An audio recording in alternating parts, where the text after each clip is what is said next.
दूसरा अध्याय सांख्य योग।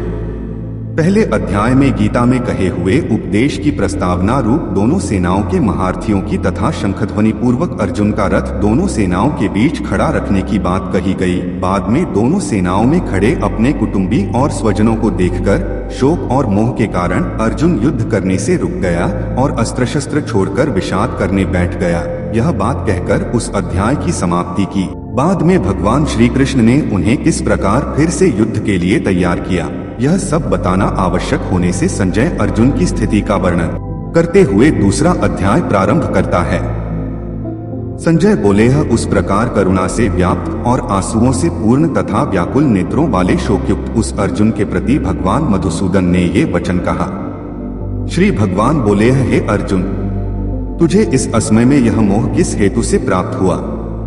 क्योंकि न तो यह श्रेष्ठ पुरुषों द्वारा आचरित है, न स्वर्ग को देने वाला है और न कीर्ति को करने वाला ही है। इसलिए हे अर्जुन, नपुंसकता को मत प्राप्त हो, तुझमें यह उचित नहीं जान पड़ती। हे परंतप, हृदय की तुच्छ दुर्बलता को त्याग कर युद्ध के लिए खड़ा हो जा। अर्जुन बोले, हे मधुसूदन, मैं रणभूमि में किस प्रकार बाणों से भीष्म पितामह और द्रोणाचार्य के विरुद्ध लड़ूंगा? क्योंकि हे अरिसूदन, वे दोनों ही पूजनीय हैं। इसलिए इन महानुभाव गुरुजनों को न मारकर मैं इस लोक में भिक्षा का अन्न भी खाना कल्याणकारक समझता हूँ, क्योंकि गुरुजनों को मारकर भी इस लोक में रुधिर से सने हुए अर्थ और कामरूप भोगों को ही तो भोगूंगा। हम यह भी नहीं जानते कि हमारे लिए युद्ध करना और न करना, इन दोनों में से कौन सा श्रेष्ठ है, अथवा यह भी नहीं जानते कि उन्हें हम जीतेंगे या हमको वे जीतेंगे, और जिनको मारकर हम जीना भी नहीं चाहते, वे ही हमारे आत्मीय धृतराष्ट्र के पुत्र हमारे मुकाबले में खड़े हैं। इसलिए कायरता रूप दोष से उपहत हुए स्वभाव वाला तथा धर्म के विषय में मोहित चित्त हुआ मैं आपसे पूछता हूँ कि जो साधन निश्चित कल्याणकारक हो वह मेरे लिए कहिए, क्योंकि मैं आपका शिष्य हूँ। इसलिए आपके शरण हुए मुझको शिक्षा दीजिए, क्योंकि भूमि में निष्कंटक धन धान्य संपन्न राज्य को और देवताओं के स्वामीपने को प्राप्त होकर भी मैं उस उपाय को नहीं देखता हूँ जो मेरी इंद्रियों को सुखाने वाले शोक को दूर कर सके। संजय बोले, हे राजन, निद्रा को जीतने वाले अर्जुन अंतर्यामी श्री कृष्ण महाराज के प्रति इस प्रकार कहकर फिर श्री गोविंद भगवान से युद्ध नहीं करूंगा यह स्पष्ट कहकर चुप हो गए। हे भरतवंशी धृतराष्ट्र, अंतर्यामी श्री कृष्ण महाराज ने दोनों सेनाओं के बीच में शोक करते हुए उस अर्जुन को हंसते हुए से यह वचन बोले।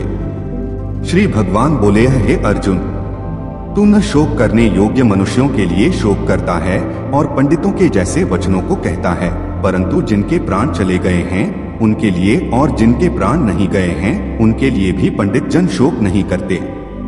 न तो ऐसा ही है कि मैं किसी काल में नहीं था, तू नहीं था, अथवा ये राजा लोग नहीं थे, और न ऐसा ही है कि इससे आगे हम सब नहीं रहेंगे। जैसे जीवात्मा की इस देह में बालकपन, जवानी और वृद्धावस्था होती है, वैसे ही अन्य शरीर की प्राप्ति होती है, उस विषय में धीर पुरुष मोहित नहीं होता।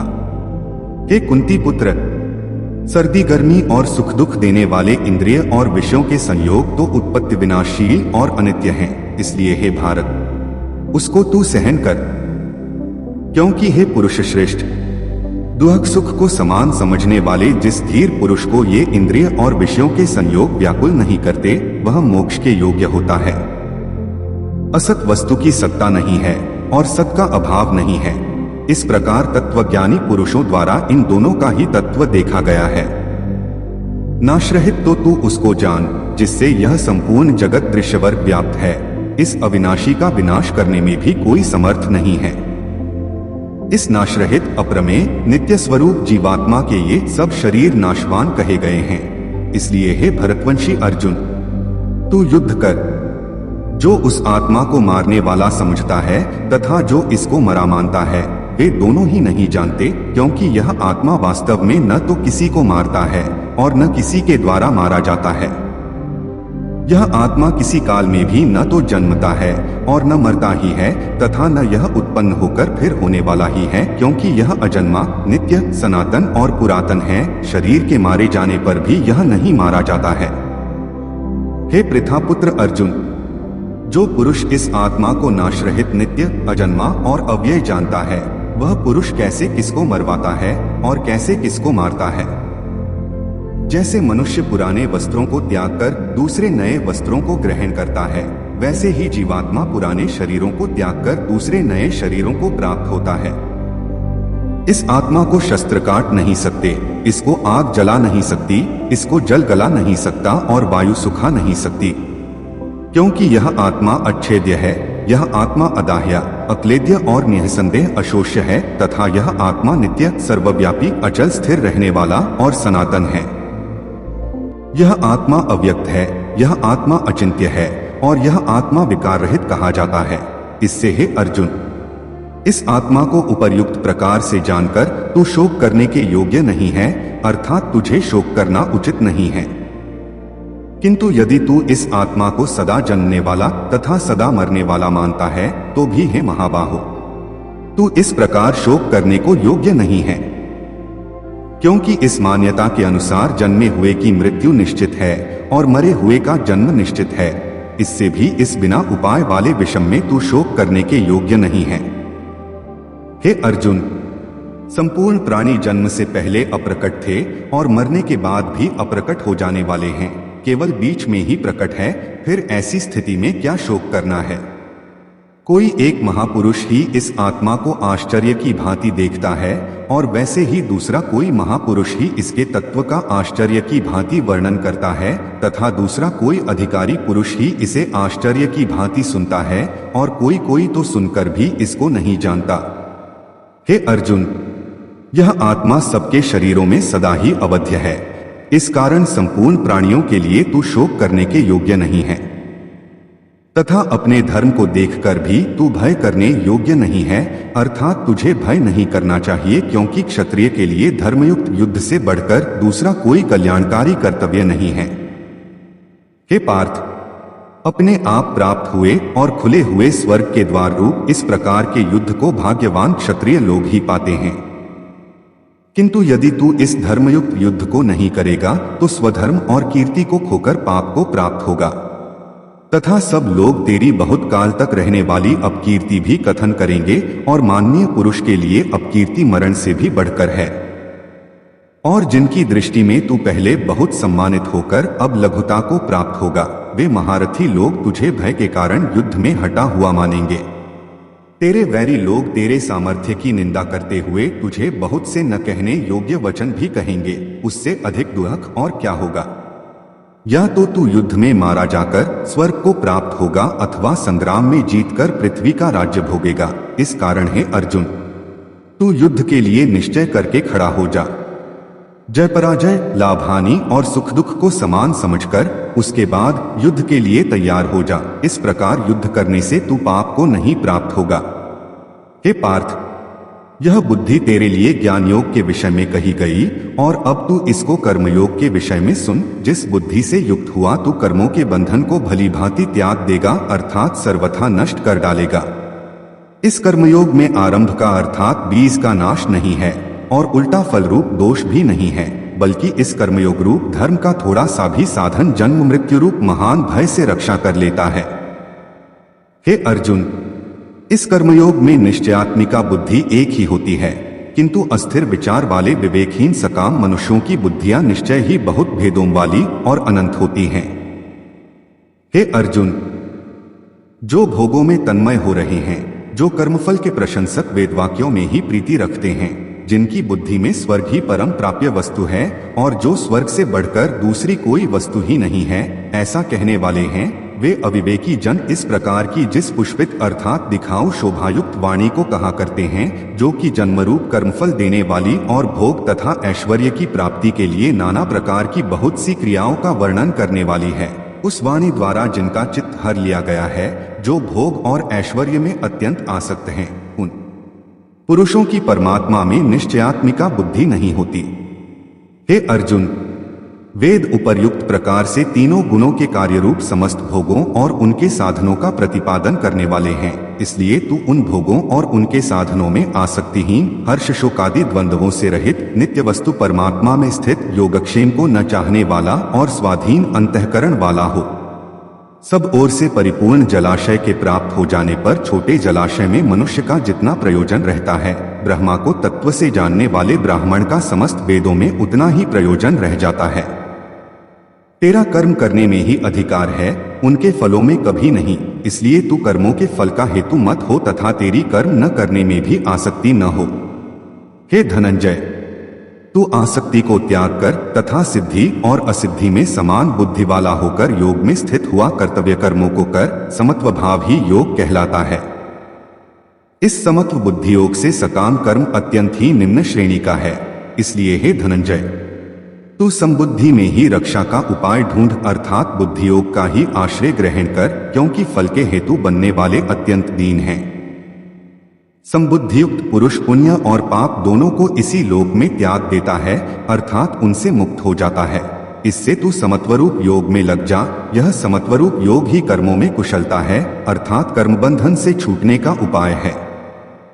क्योंकि समबुद्धि से युक्त ज्ञानी जन कर्मों से उत्पन्न होने वाले फल को त्याग कर जन्मरूप बंधन से मुक्त हो निर्विकार परम पद को प्राप्त हो जाते हैं। जिस काल में तेरी बुद्धि मोहरूप दलदल को भली भांति पार कर जाएगी, उस समय तू सुने हुए और सुनने में आने वाले इस लोक और परलोक संबंधी सभी भोगों से वैराग्य को प्राप्त हो जाएगा। भांति भांति के वचनों को सुनने से विचलित हुई तेरी बुद्धि जब परमात्मा में अचल और स्थिर ठहर जाएगी, तब तू योग को प्राप्त हो जाएगा, अर्थात तेरा परमात्मा से नित्य संयोग हो जाएगा। अर्जुन बोले, हे केशव, समाधि में स्थित परमात्मा को प्राप्त हुए स्थिर बुद्धि पुरुष का क्या लक्षण है? वह स्थिर बुद्धि पुरुष कैसे बोलता है, कैसे बैठता है और कैसे चलता है? श्री भगवान बोले, हे अर्जुन, जिस काल में यह पुरुष मन में स्थित संपूर्ण कामनाओं को भली भांति त्याग देता है और आत्मा से आत्मा में ही संतुष्ट रहता है, उस काल में वह स्थित प्रज्ञ कहा जाता है। दुखों की प्राप्ति होने पर जिसके मन पर उद्वेग नहीं होता, सुखों की प्राप्ति में जो सर्वथा निःस्पृह है तथा जिसके राग, भय और क्रोध नष्ट हो गए हैं, ऐसा मुनि स्थिर बुद्धि कहा जाता है। जो पुरुष सर्वत्र स्नेह रहित हुआ, उसो शुभ या अशुभ वस्तु को प्राप्त होकर न प्रसन्न होता है और न द्वेष करता है, उसकी बुद्धि स्थिर है। और जैसे कछुआ सब ओर से अपने अंगों को समेट लेता है, वैसे ही जब यह पुरुष इंद्रियों के विषयों से इंद्रियों के सब प्रकार से हटा लेता है, तब उसकी बुद्धि स्थिर है, ऐसा समझना चाहिए। इंद्रियों के द्वारा विषयों को ग्रहण न करने वाले पुरुष के भी केवल विषय तो निवृत्त हो जाते हैं, परंतु उनमें रहने वाली आसक्ति निवृत्त नहीं होती। इस स्थित प्रज्ञ पुरुष की तो आसक्ति भी परमात्मा का साक्षात्कार करके निवृत्त हो जाती है। हे अर्जुन, आसक्ति का नाश न होने के कारण ये प्रमथन स्वभाव वाली इंद्रियां यत्न करते हुए बुद्धिमान पुरुष के मन को भी बलात् हर लेती हैं। इसलिए साधक को चाहिए कि वह उन संपूर्ण इंद्रियों को वश में करके समाहित चित्त हुआ मेरे परायण होकर ध्यान में बैठे, क्योंकि जिस पुरुष की इंद्रियां वश में होती हैं, उसी की बुद्धि स्थिर हो जाती है। विषयों का चिंतन करने वाले पुरुष की उन विषयों में आसक्ति हो जाती है, आसक्ति से उन विषयों की कामना उत्पन्न होती है और कामना में विघ्न पड़ने से क्रोध उत्पन्न होता है। क्रोध से अत्यंत मूढ़भाव उत्पन्न हो जाता है, मूढ़भाव से स्मृति में भ्रम हो जाता है, स्मृति में भ्रम हो जाने से बुद्धि अर्थात ज्ञान शक्ति का नाश हो जाता है और बुद्धि का नाश हो जाने से यह पुरुष अपनी स्थिति से गिर जाता है। परंतु अपने अधीन किए हुए अंतःकरण वाला साधक अपने वश में की हुई रागद्वेष से रहित इंद्रियों द्वारा विषयों में विचरण करता हुआ अंतःकरण की प्रसन्नता को प्राप्त होता है। अंतःकरण की प्रसन्नता होने पर इसके संपूर्ण दुखों का अभाव हो जाता है और उस प्रसन्न चित्त वाले कर्मयोगी की बुद्धि शीघ्र ही सब ओर से हटकर परमात्मा में ही भली भांति स्थिर हो जाती है। न जीते हुए मन और इंद्रियों वाले पुरुष में निश्चयात्मिका बुद्धि नहीं होती और उस अयुक्त मनुष्य के अंतःकरण में भावना भी नहीं होती तथा भावनाहीन मनुष्य को शांति नहीं मिलती और शांतिरहित मनुष्य को सुख कैसे मिल सकता है? क्योंकि जैसे जल में चलने वाली नाव को वायु हर लेती है, वैसे ही विषयों में विचरती हुई इंद्रियों में से मन जिस इंद्रिय के साथ रहता है, वह एक ही इंद्रिय इस अयुक्त पुरुष की बुद्धि को हर लेती है। इसलिए हे महाबाहो, जिस पुरुष की इंद्रियां इंद्रियों के विषयों से सब प्रकार निग्रह की हुई हैं, उसी की बुद्धि स्थिर है। संपूर्ण प्राणियों के लिए जो रात्रि के समान है, उस नित्य ज्ञान स्वरूप परमानंद की प्राप्ति में स्थित प्रज्ञ योगी जागता है और जिस नाशवान सांसारिक सुख की प्राप्ति में सब प्राणी जागते हैं, परमात्मा के तत्व को जानने वाले मुनि के लिए वह रात्रि के समान है। जैसे नाना नदियों के जल सब ओर से परिपूर्ण अचल प्रतिष्ठा वाले समुद्र में उसको विचलित न करते हुए ही समा जाते हैं, वैसे ही सब भोग जिस स्थितप्रज्ञ पुरुष में किसी प्रकार का विकार उत्पन्न किए बिना ही समा जाते हैं, वही पुरुष परम शांति को प्राप्त होता है, भोगों को चाहने वाला नहीं। जो पुरुष संपूर्ण कामनाओं को त्याग कर ममता रहित, अहंकार रहित और स्पृहा रहित हुआ विचरता है, वही शांति को प्राप्त होता है, अर्थात वह शांति को प्राप्त है। हे अर्जुन, यह ब्रह्मा को प्राप्त हुए पुरुष की स्थिति है। इसको प्राप्त होकर योगी कभी मोहित नहीं होता और अंतकाल में भी इस ब्राह्मी स्थिति में स्थित होकर ब्रह्मानंद को प्राप्त हो जाता है।